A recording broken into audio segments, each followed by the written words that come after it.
There are two parts in the presentation. The first part is more focused on the impact of the crisis on the airport today, and what could be the perspectives for the resumption of the traffic.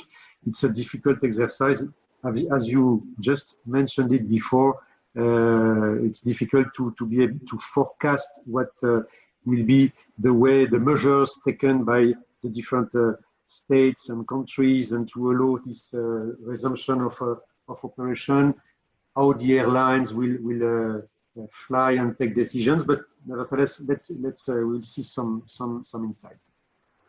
So and the second part of the presentation, I forgot, but the second part of the presentation will be more focused to have a very short overview on the measures that we are implementing at Queen Alia International Airport to give confidence to the passengers and to be prepared for the resumption of the flights. So these two parts of the presentation. Let's start with this first slide, which is the impact of the COVID-19 crisis on the traffic. You all know, of course, the consequences, but just to give you some numbers, during the first quarter of the year, the traffic at the airport has decreased by 22%. We have welcomed only 1.5 million passengers compared to the 1.9 million passengers during the same quarter last year. Of course, since the 17th of March, we are not receiving any passengers except for some few repatriation flights, and of course, almost the daily volume of cargo flights, which have never stopped since the start of the flights ban on March 17. Just to highlight here that the airport has always been operational since the mid-March, and we have always AIG team as working with all other stakeholders at the airport to maintain the airport operational and to receive these few flights that are operating, nevertheless, on a regular basis. No commercial flights, of course. So I want here to thank all the AIG teams and all stakeholders at the airport to have maintained the airport always operational, whatever the curfew or full lockdowns. So you will see on the right side of the slide, it's just as a reference, because it will allow me to introduce the next slide. But on the right upper corner of the slide, you have the way the traffic has evolved after two big events, which was the first one was 9/11, and then after the SARS crisis. So two very different consequences of these events.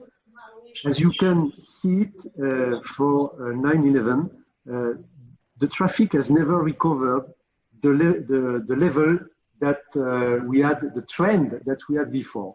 So a big impact, obviously, then a relatively short recovery, but then the traffic has never recovered the level that it was reaching before this terrible event. This is, as it is indicated there, what is called L shape for the recovery. Big impact, and then a level below what has been seen before. On the contrary, the next one, the SARS, in the same way, there is a very huge impact, but it's a V shape. Why that? Because, of course, as you can see, the traffic has recovered very swiftly after the impact, which was most significant, and then more or less, the previous trend has been recovered. So we'll see just after what are the assumptions or the forecast rather that are being done now for the recovery of the COVID crisis. So on the table below, you will see what is the forecast of IATA regarding the capacity. So year on year and per quarter during the year, and depending on the region in the world. So obviously a huge impact at the beginning. Sorry, I come back. Yeah, a huge impact in Q2. Start for recovery in Q3, and almost a normal situation in Q4. Here, I would just like to highlight that this forecast is potentially optimistic. But you will see it in the next slide. But this is important to have this in mind on the side of IATA.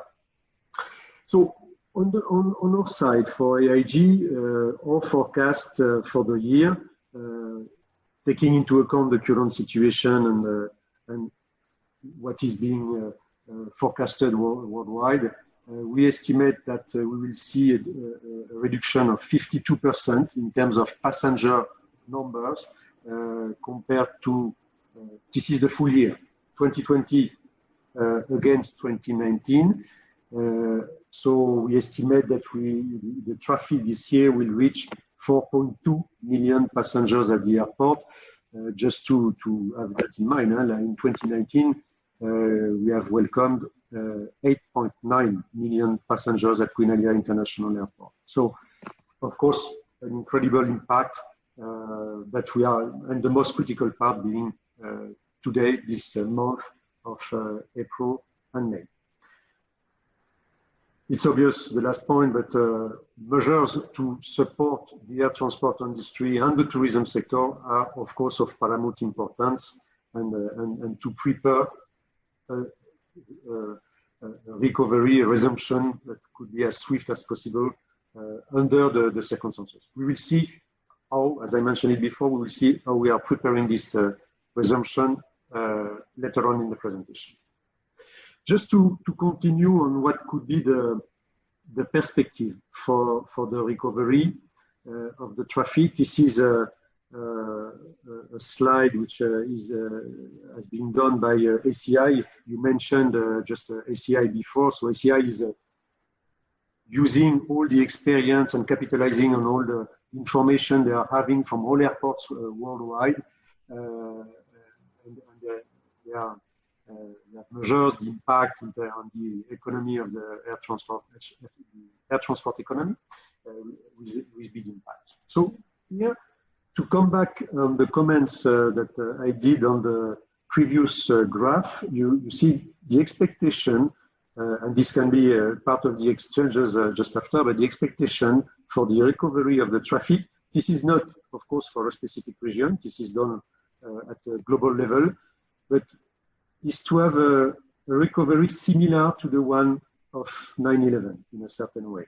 A very strong impact, which is obvious. We are seeing that Q1 and Q2 without traffic, resumption of the traffic in Q3 with, and this is an important here indication or perspective, which is could be a strong or rapid recovery of part of the traffic. But then after, as you can see it on the right, the level of the recovery will not reach the trend that we had before. So it's not a V recovery as we've seen it for the SARS. It's not a U curve also. We are not, it is not planned or forecasted to, as per this indication, to recover the level of traffic before. Then this is the question, how many years? Before two to 3 years in a certain way. So that's on our side, we are still considering that 2021 traffic will be at least minus 20% below 2019. So we are not considering that we will recover the full traffic at the end of the year. So it is an indication, of course, but I think that with the information that is available and the knowledge of the industry, we should be prepared for a long recovery, which will take time. Why? That's some parameters in this following slide regarding the reason why it will take more time, for example, than the SARS crisis. Well, we will face, and due to the duration of the confinements worldwide, we will face a global economy recession. So we are seeing that difficulties to recover. It will take time. Loss of consumer confidence. Of course, travel safety will be key. We will see that in the rest of the presentation, but this is what is illustrated on the right side of the slide. Passengers, people will take some time before deciding to fly newly. So that this is illustrated by this graph of IATA on the right part of the slide. So, which means that it's really important for all actors of the air transport chain and as well of the tourism sector to take the measures to give this confidence to the clients. Well, it will depend also of the measures applied at destination, which type of control, quarantine or not. So the coordination between all tourism sector representatives is obviously key for ensuring the resumption of the activities. Then we will also face some structural changes. I think there is the fact that today we have this virtual meeting is obviously an indication of what that it will be more and more used in the future. It has been used a lot, and it is being used a lot by the confinement measures, and many companies will develop more and more this, of course.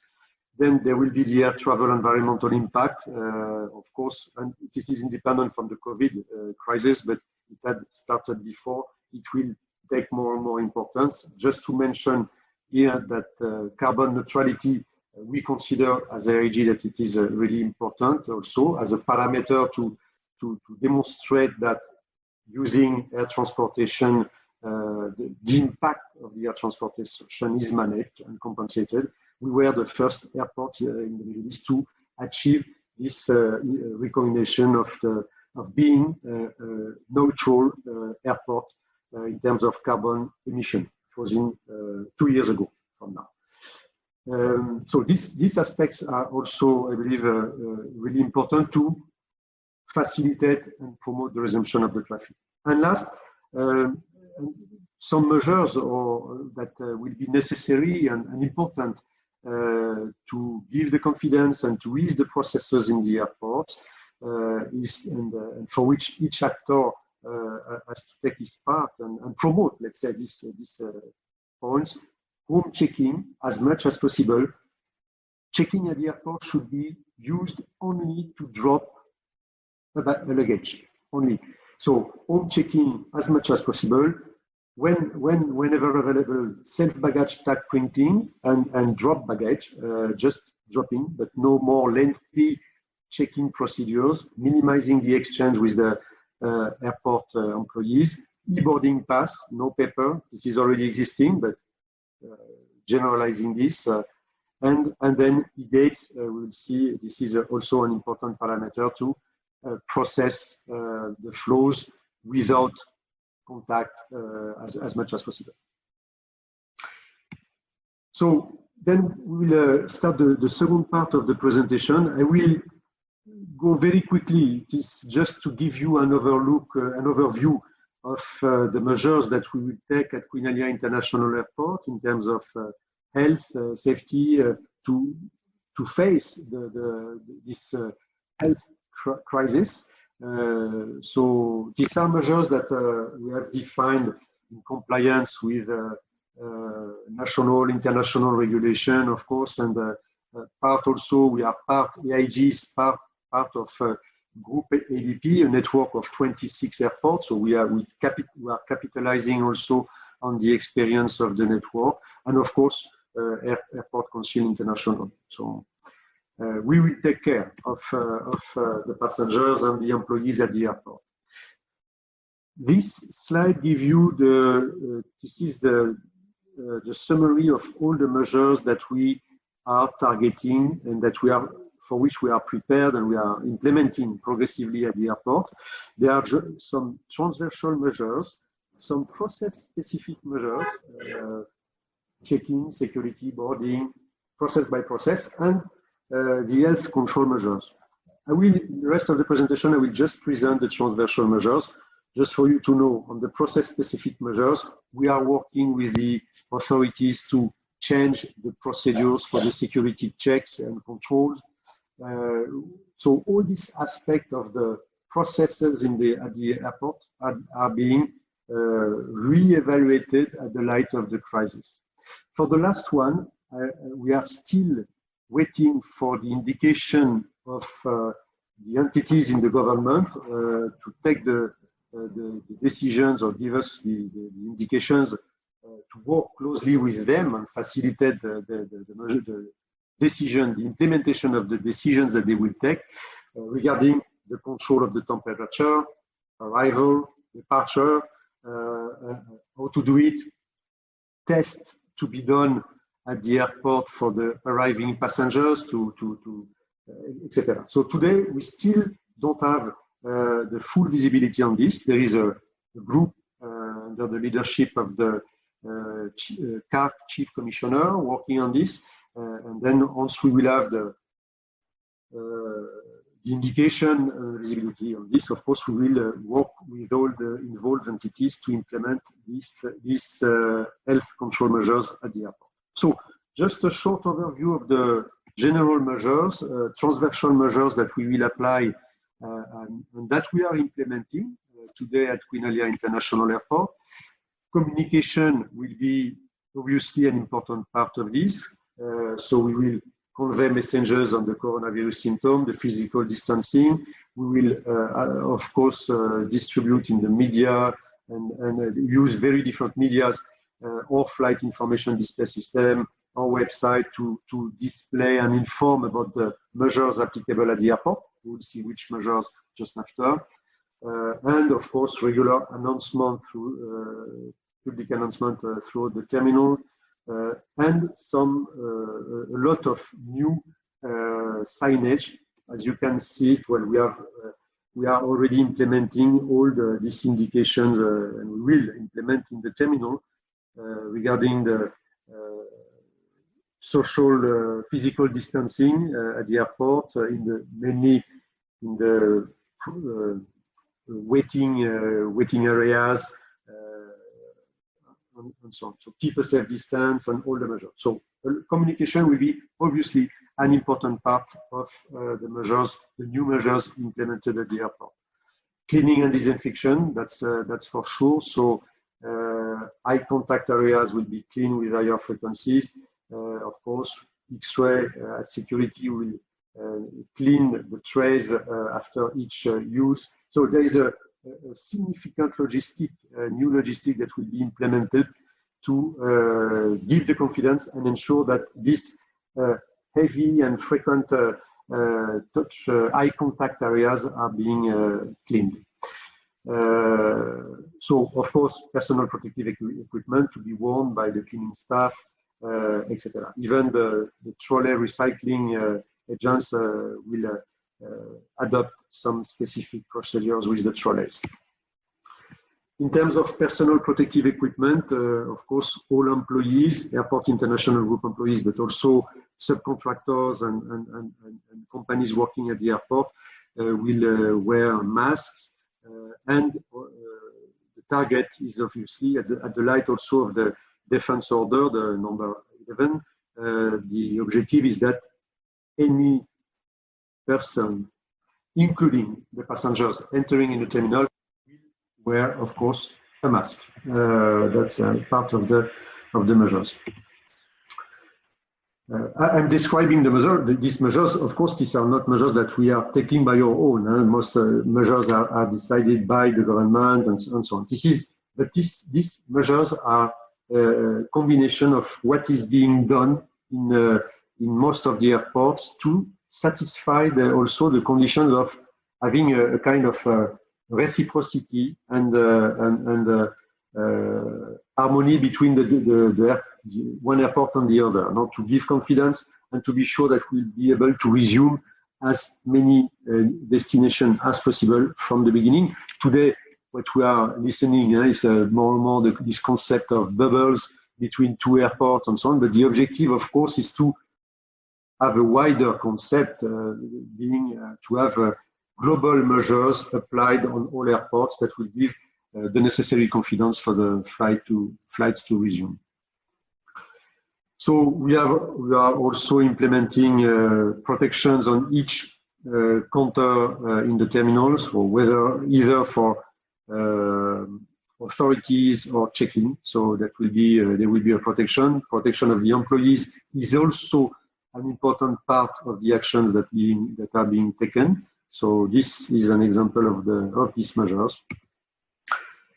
Physical distancing between passengers. So here, I'm sure you have seen that, and this is already applicable in many places, but the airport will not be, of course, an exception. So either at checking, at the security control, everywhere where there will be a waiting time, there will be an indication on the floor. We will condemn or not use seats in the boarding area to ensure this distancing. In the buses also, so this is a full set of measures to ensure this physical distancing, as you can see it on these few pictures. Of course, hand sanitizer, don't detail that, it's already in place, and it will be at all processes at the airport, it will be available. Specific measures for the sanitary waste management. This is also part of what is being implemented. We will reduce some services as per the indication also of the government.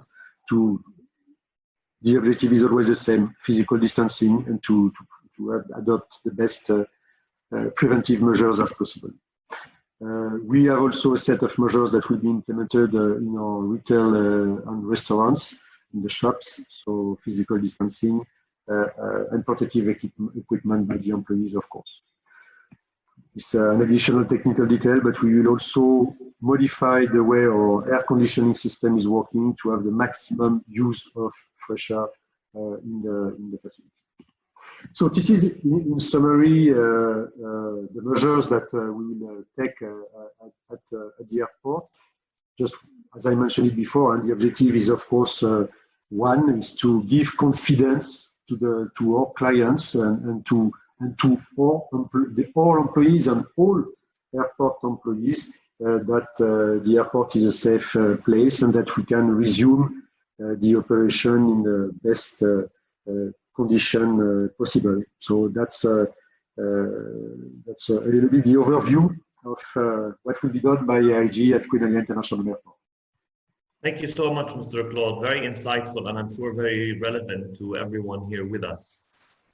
Before we move on to our next speaker, I would like to extend a special welcome as well to His Excellency Mr. Naif Al-Fayez, our former Minister of Tourism. Thank you so much for joining us. And also His Excellency Mr. Ouadis Kidanian, the former Minister of Tourism in Lebanon. Also, thank you so much for joining us. It's great to have you both, and I'm sure your insights towards the end would be very much appreciated to the audience. So I'm going to move on to our next speaker, Hassan. Please join us and share your screen with your presentation, and let's start. Thank you. Can you see it, Omar and everybody? Yes, it's clear. Great. Well, good afternoon, everybody, and special thanks to the chairman, Aouni Kawar and Omar Hazini, for inviting me to this very insightful panel. And thank you, Mr. Claude, as well, for your presentation. So as Omar introduced, National Aviation Services, NAS for short, is a Kuwaiti company, and we operate in 50 airports across the Middle East, Africa, and South Asia. We are considered the largest airport services and ground handling company in Africa today, one of the largest in the Middle East, and at one point we were the largest in India as well. The scope of services we offer is everything from check-in to managing bags to loading and offloading cargo from aircraft, cleaning aircraft, and busing passengers, pushback of aircraft, and so on and so forth. So essentially all the logistics around the airport we manage, as well as lounges and VIP services. it's no surprise, I guess, for everybody on the call today that aviation is going through an existential crisis. The IATA estimates that the losses are $250 billion. That is probably the direct losses to the aviation sector. Aviation, of course, supports many other sectors, including tourism and manufacturing and pharmaceuticals and so on and so forth. So the real cost to the world is probably not calculated, but the 250 billion is what the aviation sector has suffered so far. And what's even scarier is that there are 25 million jobs around the world at risk. And again, those are direct jobs. Indirectly, of course, many other sectors are impacted very, very hard. And I think everybody in these sectors is now in survival mode. That of course, is no surprise to you. This is a screenshot before COVID on the right. Between the US and Europe, pre-COVID, we used to have 500 flights a day flying between just the United States and Europe. Today, that number is closer to 50. Ryanair, which is the largest European airline by number of flights, in April 2019 served almost 14 million passengers in 1 month. In April of 2020, that number is closer to 40,000. So the drop is huge. We've also seen a 90% drop in the number of flights between the Middle East and Europe, and of course a 97% drop in flights between the US and China. So the impact really is tremendous. However, the graph in blue shows aviation over the past 40 odd years. And as you can see, September 11th, 2001, and then, the crisis in 2008, those are just little bumps when you talk about the history of an entire industry. So in the long run, I believe that the industry will recover. The overall trend is, of course, exponential growth. And I think, although we've seen a huge drop over the past couple of months, I think the aviation sector is resilient. The aviation sector is really the lifeblood of many other sectors, from tourism to education to business, you name it, aviation supports it. And so I think if you take a picture, 5 years from now or 10 years from now, I think the drop that we would see in 2020 due to COVID will just be a bump in the overall bigger picture. The fundamentals of the industry remain strong. The need for the industry remains there. So I'm a firm believer that aviation will recover and will recover fairly strong. That said, of course, aviation will change. Before September 11th, airlines focused on quality and safety. Those were the big topics of the day. After September 11th, security became a very important topic. Nobody would have imagined before September 11th that we'd have to take off our shoes, we'd have to take off our belts, we'd have to switch on our iPads and laptops, no liquids, and all these other regulations. They were unheard of before September 11th, but now they're just normal part of traveling. And so I think now we see a fourth pillar emerging. In addition to quality, safety, and security, we see health. Health is now going to be one of the bigger pillars of aviation. There's been a lot of talk recently about the empty middle seat, I should say.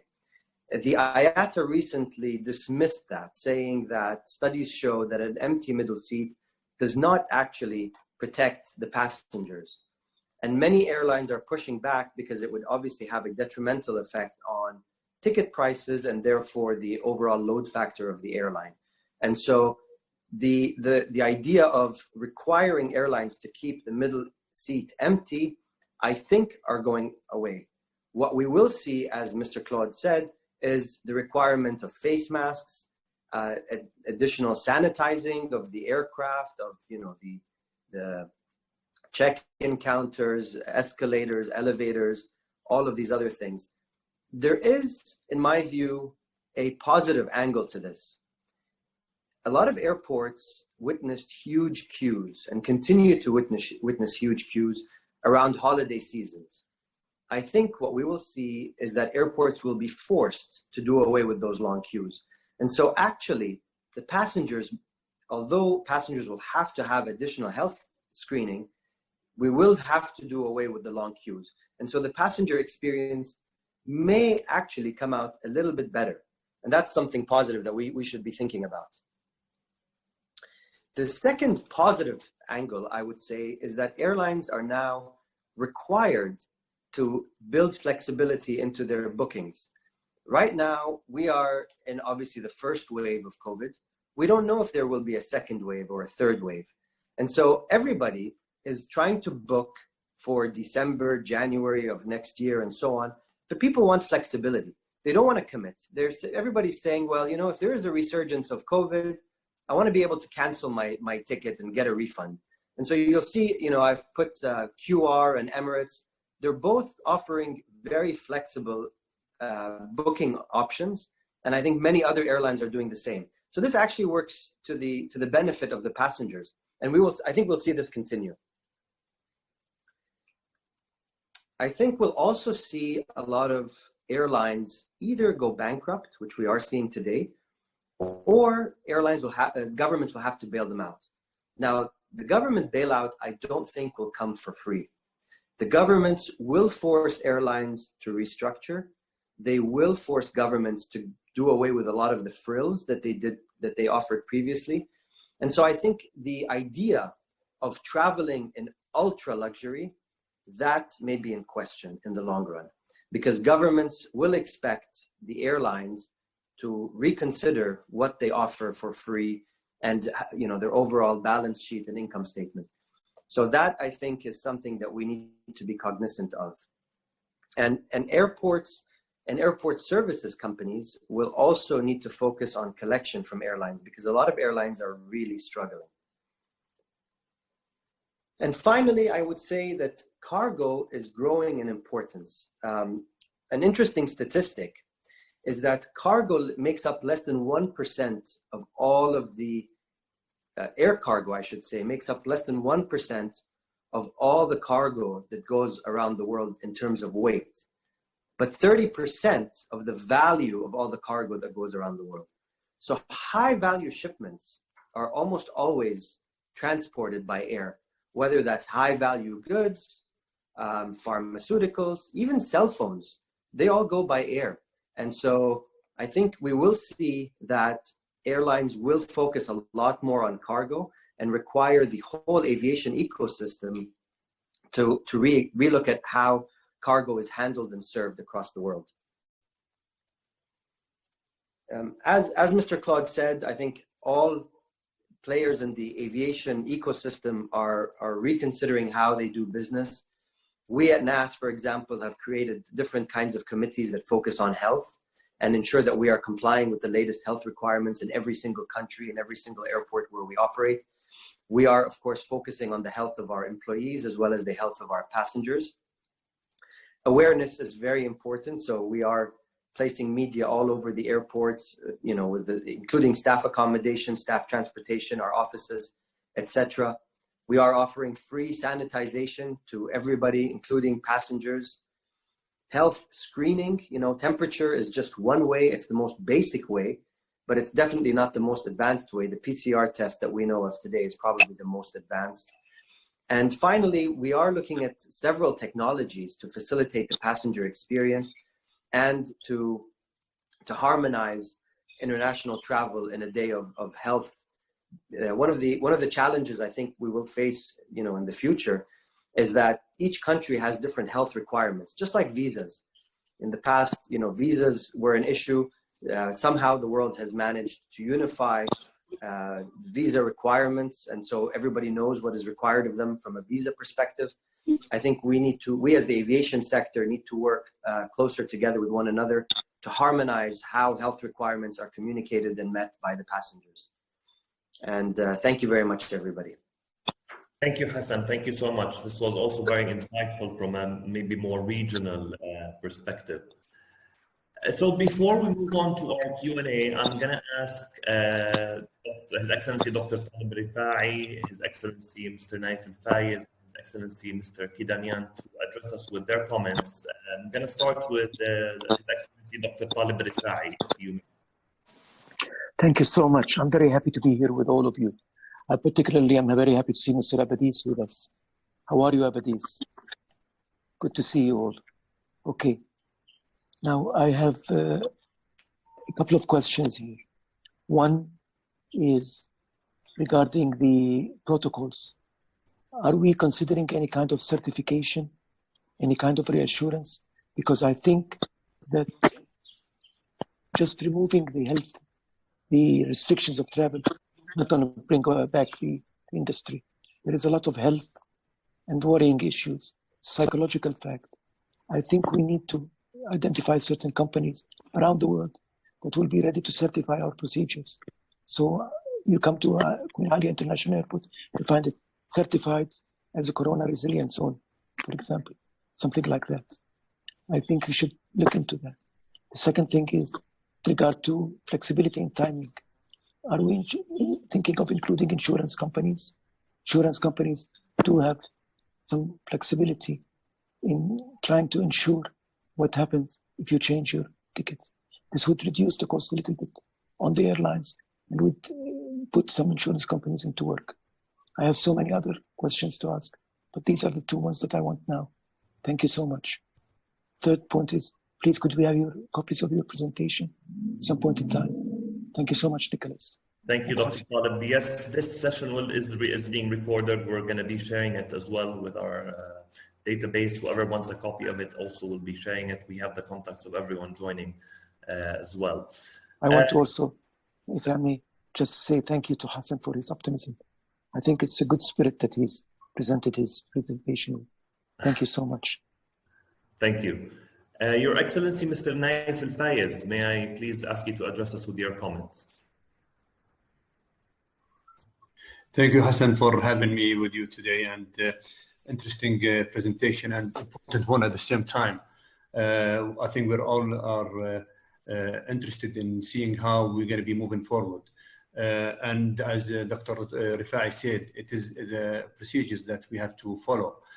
Understanding, is this a unified procedure globally? Sorry, I did not catch the presentation from the beginning. I was a little bit registering in, but I would expect that this is something that we would see globally everywhere we go.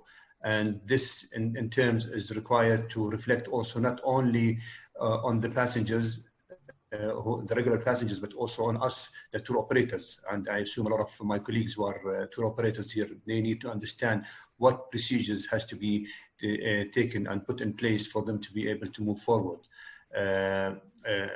It is very encouraging to see the industry coming together as a united front to face this challenge, as we have always done in the past.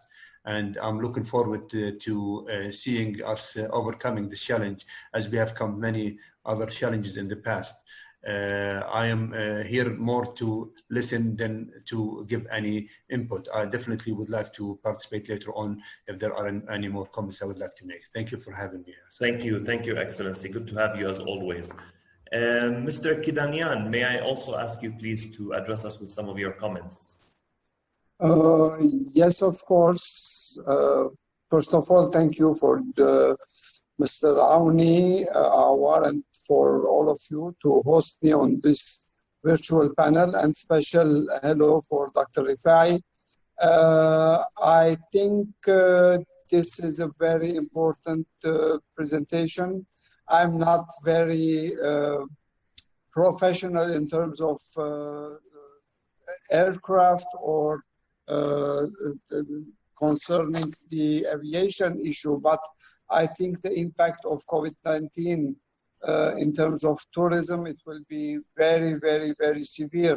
And I hope if I may be on all your panels, these virtual panels for the future, maybe we will have some insights from more professional people in tourism sector like Dr. Rifai, because I think I am an amateur in this issue, although I was the Minister of Tourism for 2 consecutive mandates. But I think what I hear today is very interesting and very important to really think of the way that we should orient people in terms of aviation or vacation or even having business travels. Thank you all, and I will be more than glad if I will have the chance to meet you again on this virtual platform. Thank you so much. Thank you so much for your insights. I mean, we have a number of questions, many of which are repeated, if you like, in nature. So I'm going to address them one by one and hopefully cover most of them. So we have a question from Sarah, and I think this is addressed to Mr. Claude regarding the new measures at the airport. And how long term do you see them in place, given the COVID situation as it is now? Yes, thank you. Well, difficult to answer, but at the end, all this will last as long as either a treatment or a vaccine will be encountered, of course. But these measures will apply during the next month for sure. One important consequence of these measures is that they are reducing the capacity. So it will be sustainable at the beginning, of course, because the level of traffic will resume and progressively. But in the time, I think that we will see the measures of physical distancing be reduced as because the confidence will improve and also the way it will be applied. So how long will it last? Month for sure. I would not bet that these measures could be eliminated at least before 3, 4, 5 months. And I think, it's a personal perspective, and I think it should be maintained as long as full control of the situation and the epidemic is not declared officially. So I will rather bet that it will last, but I think that some of the measures, and principally the physical distancing, will not last so much. We are seeing, and it was just mentioned before, we are seeing the discussions about the distance in the aircraft, 1 seat free or not. This will probably not last because it will not be sustainable. Well, you mentioned something with regards to distancing and the capacity impact, and that will definitely have an effect on the process time per passenger, which I'm sure you're also taking into account. Yes, because one additional aspect will be the health measures that will have to be applied at the airport. So if it is confirmed that some thermal equipment will be installed and the temperatures taken, of course, this will add more time in the processes. So we will obviously need to see the passengers coming before to the airport to go through these different measures. Also because in the extreme cases, if someone is detected, is coming to take an aircraft, to take a flight, and is detected as positive, so this will have consequences. So it cannot be managed at the last minute also. So the experience will change, at least at the beginning, during the coming months. Yeah. And from a testing point of view, has any testing measures been put in place when traveling to and from Jordan with regards to new protocols that will be put in place? So we don't, there is a group, a committee working under the leadership of the civil aviation on this, and I understand that measures would be announced later on at the end of May or beginning of June. Today, and also to answer perhaps the question on the certification, we don't have a certification available for the processes that are being, or the additional measures that are being implemented, at least at the airport. Perhaps it will come later, but I think we are still at the time of defining and agreeing the measures to be implemented, and there is still a lot of uncertainty on this. And the best example, I think, is what will be the controls, health controls, done on the passengers arriving, departing, and the measures taken depending on the result of the control. And for the tourism industry, this is mostly significant because, of course, if you have a quarantine obligation for arriving passengers, it's not compatible. So that's why options like implementing laboratory to have controls and tests at the airport will probably be one option. But one more time, it's still not confirmed. Yeah. Well, something that always comes up is the cross-border tourism and creating bubbles between different countries to promote bilateral tourism. And I'm sure this is something many of the people who are on the call have already questioned or promoted in order to create this traffic. I'm going to move on to Hassan and maybe pose a question with regards to staffing, because maintaining employment is something that is of extreme importance for us all in the sector. Have you addressed any measures or maybe forecasts with this regard? Yes, Omar, before I address the jobs issue, there were two other points that were raised, one from Dr. Talib about unifying. And I wanted to just add that the IATA, which is the governing body of aviation around the world, is working with the ICAO, which is the International Civil Aviation Organization, as well as the World Health Organization. They've created a task force to try to unify international travel, especially air travel. But it is very, very, very difficult for a number of reasons, but they are working together. And to the point of His Excellency, Mr. Fayez, I think it is very important that all aviation stakeholders come together and rebuild trust in the clients, the users of the aviation sector. And so I think, to your point, we need to build trust in you so that you can come and use our services again. And that's why, we have awareness campaigns, we have sanitizers, we have plexiglass, we have distancing and all these other measures that we are putting in place in airports and airlines, is to rebuild this trust so that you can travel once again. So I hope I addressed those two points. Can I ask you something before we move on to the employment question? Is there any manual or best practice that you are benchmarking against that can be replicated across airports worldwide? So the IATA is really the governing body, and they're the ones who issue the requirements for what airlines must comply with around the world. Again, it's very hard to have a one-size-fits-all along, all over the world. However, I know for sure they've done away with the empty middle seats, and I think a lot of people were disappointed to see that. And what I do know is for our industry, which is the airport services industry, they issued their manual last week, and so we are now working to comply with that.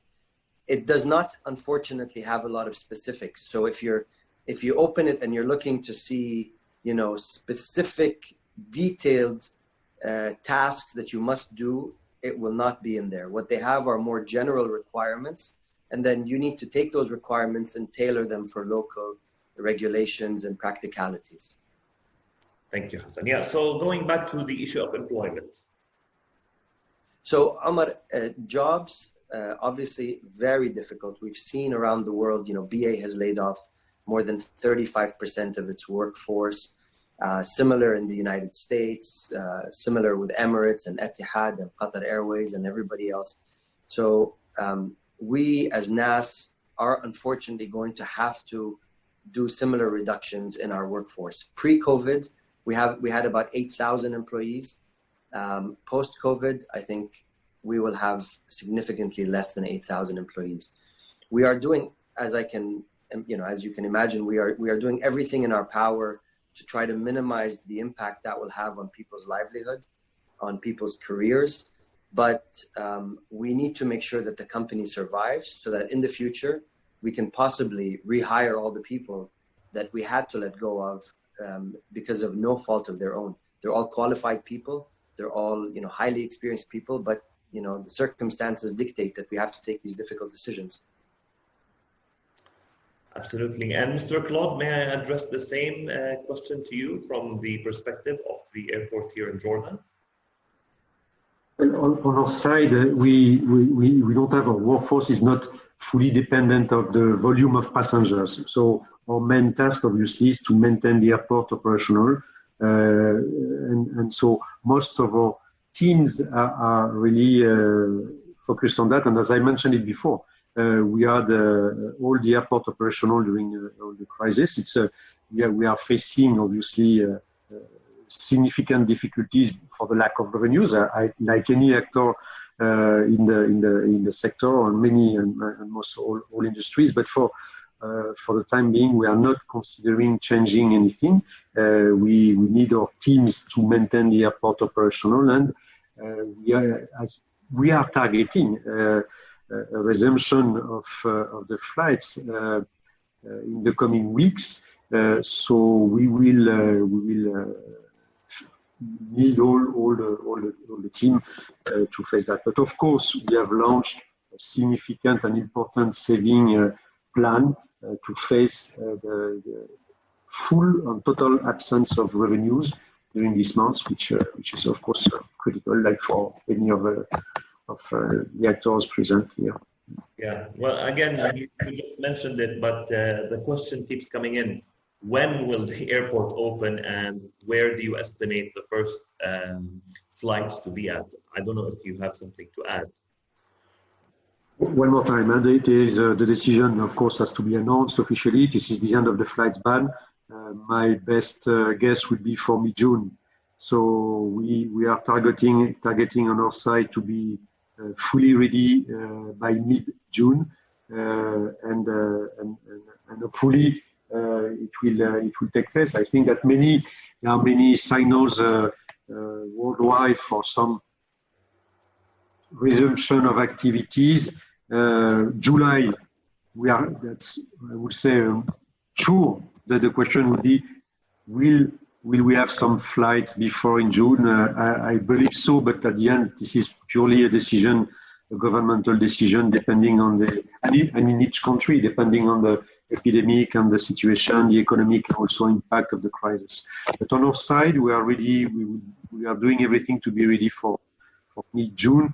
What will be the destinations? One more time, this is an airline decision, but there will be some. I think Hassan can comment it better than me. Also, knowing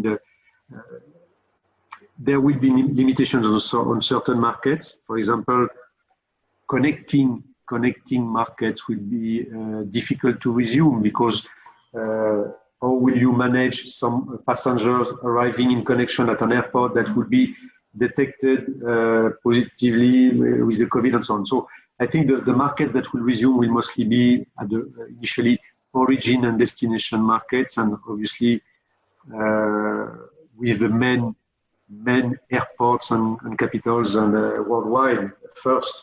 Like, I think the indications are already there in a certain way. Emirates, the destinations that Emirates will serve from Dubai are big destination airport and so I think it will be the way it will start. Yeah. Thank you. Dr. Talib Rifai, I think you have something to add as well. Thank you so much. I just want to add something regarding the employment part. I think I'd like to join my hands with Hassan and look at this as opportunities, not just as a crisis. Every crisis has within it an opportunity. So I believe it's time to now use this idle time for our employees to train them and retrain them. They need new skills now. Workers are not going to be doing the same jobs that they did before. Cleaners are not going to do the same kind of cleaning and so on and so forth. So I hope that the airport and the other services related do that would reconsider this and try to retrain their staff at part-time basis or something like this. I think an agreement has to become arrived with the government here in Jordan to try and keep those jobs, but keep them at a certain percentage rather than just let go of all the stuff. That's a very, very useful stuff, very valuable stuff. The second point I want to make is regarding the procedures at airports. Now, after September 11, you remember, I still remember the days where we used to go on aeroplanes without having to go through any check lines at all, let alone taking off your shoes, your belts, your liquids and everything. Now it's become a way of life. So I believe that whatever procedure is coming now to be implemented will become a way of life, actually. We need to simplify it as much as we can, but it is going to be a way of life, without doubt. Now, cleaning is a very important part here, and it's a part of regaining self-confidence, because as Nicholas said very correctly, it's not just raising the restrictions on travel. It's how confident am I to board an aeroplane. If the aircraft is not clean, I'm not going to board it. I think companies are going to compete with each other now on how clean they are. Airports will compete with each other on how clean they are also. These are some issues that will have to come into play now, because the psychological part of feeling safe, feeling secure, not getting contaminated is as important as the actual steps on the ground. The last point I want to make is regarding private jets. Now, I believe that the middle class travel may be affected mostly. Low-cost airlines would do very good, but also first-class passengers, business passengers, start using private jets more and more. Are you prepared for that, Nicholas and Hassan? I believe that this trend is going to become different now. Thank you so much. Perhaps I will ask Mr. Claude to comment on those questions and then followed by Hassan. Yeah, I think this is the key point, the confidence, giving the confidence in the air transport, and this is the way it will resume. And this is not only one of the actor or one part of the chain that has to give confidence. This is the full chain. So, and this is an important one, because if we are looking for developing, which is key for the kingdom of course, the tourism volume and passengers and persons, the confidence has to be there from the aircraft to the airport, but also on the next step on the transport, on transportation, and the final destination. So that's why the coordination and the work together is really key. Today, and the point of certification is really interesting. I mentioned before that today there is no certification, but as mentioned also by Hassan, there are many organisms that are working to define measures that will be the same at the end between the different branch of an industry. For the airports, this is SCI. SCI has worked also with ICAO and health organizations to define measures at the airport that will give confidence and that will be aligned. So this part of confidence is really an important component. The fact that the employees will have to work differently is also very clear. We are working we are not doing the cleaning directly. It's an activity which is subcontracted for us, but of course we are working closely with our subcontractor. We are modifying the product that will be used at the airport, of course, and we are modifying the way the employees will deal with the cleaning. So these are new habits, of course, and new changes that are being implemented. There was one more point, sorry, and I missed it, I believe, at the end.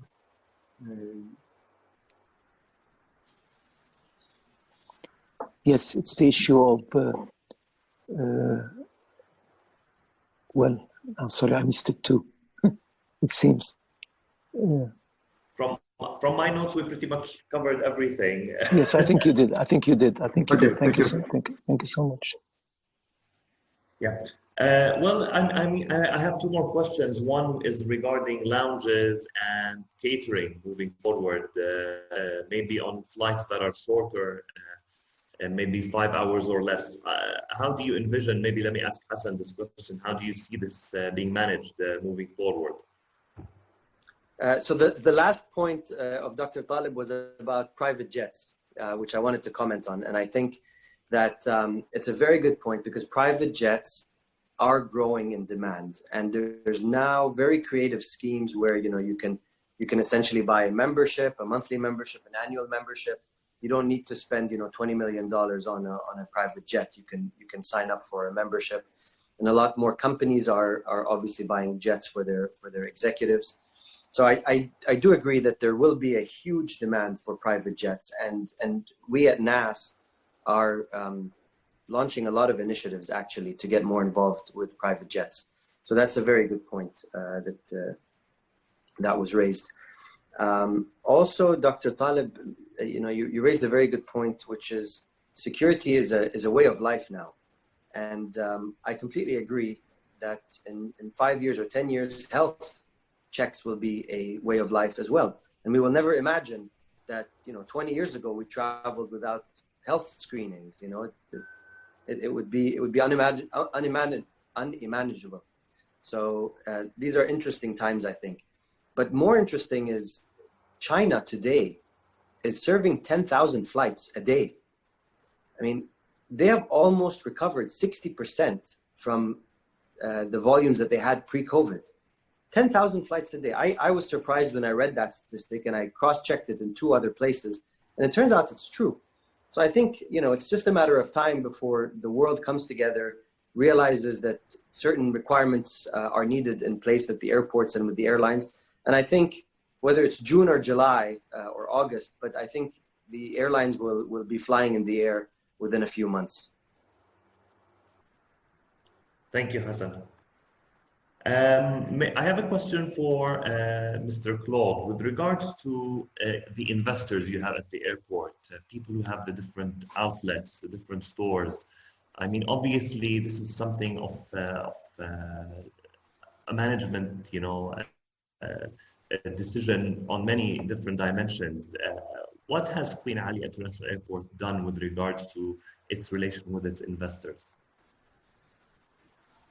Thank you for this. Is of course we have worked and since the beginning of the crisis with all the different investors at the airport, being commercial concessionaires, grounding companies, and so on, to see how to mitigate for all the impact of the crisis. We have taken some immediate measures, for example, regarding the charges at the airport, parking charges for aircraft, which have not been maintained, to support. This is an important point for us, because, of course, no one will resume alone. So we need to ensure that all actors, all stakeholders, and investors will be able to be there the day the activity will resume. So we have been working closely with everyone.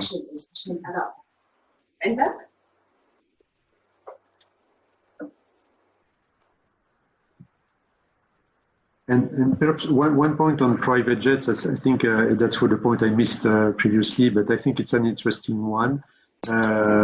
We at Queen Ali International Airport, it's not a significant activity, of course, but for before the time. But I think this is one of the parameters that could be interesting for us to explore and in the future, because I think that.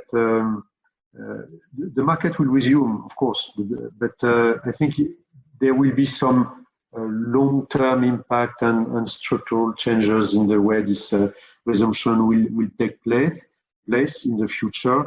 And so, that, of course, there will be some new opportunities potentially, like the private jet market can be. But also, I think we will. I mentioned it briefly at the beginning, but the environmental concern will also, I think, be a long-term trend that we have also to address at all levels of the activity and the tourism activity. So I think that this crisis will also have for consequences that some aspects that were existing before will be even more important, and important in terms of impact, but also important in terms of the way we will have to act in the future to give the confidence and to attract newly the passengers back to air transportation as it was before.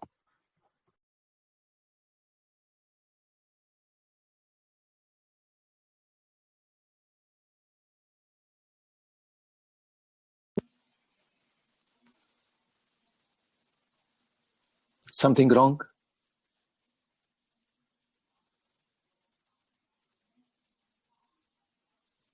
Sorry, Yeah. I'm back now. Yes, I'm going to ask Ms. Sana Khassaoune, please, the Executive Director at BPWA, to address us with a few words. They've been working as an association with a think tank on tourism, and it was a great opportunity to have her and her association members with us as well. So, Sana. Thank you, Omar. Thank you, Mr. Kawar. We are very proud as Business Professional Women Association to be partnering and collaborating with JETWA in order for us to support the tourism sector and hospitality. Since the COVID-19 arose in the community and the pandemic, we have witnessed a lot of challenges for our members and their businesses and their continuity as a business. And as everybody has mentioned, we are still at the survival mode. Based on that, we have created, we're into economic empowerment for women, and that's why we're supporting our members and the community in general. We believe this is our role as an organization, and no better than JETWA actually to partner with them to support the sector. We came up with a think tank. It's a sector-based activity. The first one was launched was for the tourism sector.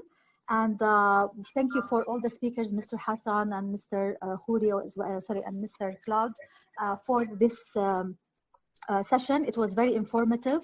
And we're happy to actually share all our events that would be coming. In the think tank, we're trying to come up with innovative solutions for the sector to help them to survive and make more resilience of their businesses and their continuity as a business.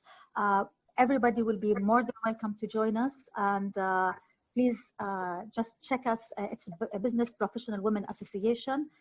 Through our social media, it's BPWA Joe. Thank you. Thank you, Sana. So before we close, I would like to ask Mr. Kawar to give us some final comments, and also ask our speakers to give us their final comments with regards to everything that has been addressed over this panel. Mr. Kawar, over to you. Thank you, Dr. Talib, Mr. Claude, Mr. Hassan, Mr. Avikian, Gideon, Mrs. Khassaoune, everybody who shared his insights, which was very, very informative. And thank you for updating our travel requirement now, having this challenge. The last one we had post September 11th. Now we're heading to a new post-corona era where we are going into the dark for a while until things are settled. I hope that all these parameters or preventive measures will be relaxed eventually, because it's very, very, once again, cumbersome to travel at this rate. You know, there's so much complexities now, especially for short-haul travel. So I hope shortly the airport will be in operation, because it seems that nobody is fully aware of what's going to happen. That's the government's decision at the end of the day. Our wishful thinking is always to operate ASAP as soon as we can, because we are eager to travel again, to welcome people again to Jordan. Certain countries already opened. They had the courage to open, like Austria and other countries. So I think being overprotective could be detrimental. We have to balance things. You know, more than 3-4 months, it will be in dire straits for sure. So let's hope that we'll hear from the civil aviation soon that to open up our borders, whether it's surface, land, sea, airport, so that life eventually will go into the tourism norm that we are used to it. And thank you very much for sharing your insight and for participating, all our members. And we look forward to the next one soon. It will be more focused on inbound tourism so that we can start strategizing for a regional tourism, because we are thinking now, apart from the domestic tourism, to open corridors with the neighboring countries like Lebanon, surface corridor, Egypt. It will be a sea corridor, and maybe to the east side with the Gulf countries until the airport opens. So this is another way to think of it. Thank you very much, and I wish you a pleasant afternoon. Thank you. Thank you everyone for joining us. As mentioned, we will be sharing the presentations and the recording. Thank you both to our speakers, Mr. Nicholas Claude, Mr. Hassan Al-Houri. Great to have you with us, and enjoy your afternoon. Thank you, Omar. Thank you, everyone. Thanks, everybody. Thank you. Thank you very much. Thank you. Thank you. Thank you, Omar. Thank you, Omar. It was brilliant. Thank you. Thank you.